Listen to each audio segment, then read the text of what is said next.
Magandang tanghali, magluluto na naman tayo ng ating tanghalian. Mag-isa na muna tayo ng ating ingredients. Bawang.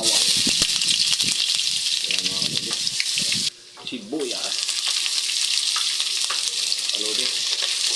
Ang ating kalabasa. Yun. Isa. Yun. Yun.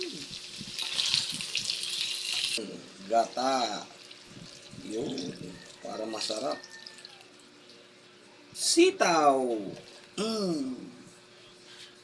Gataang alimasag.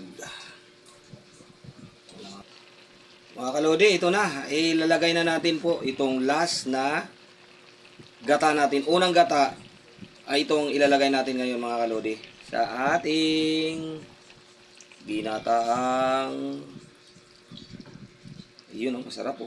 Yun.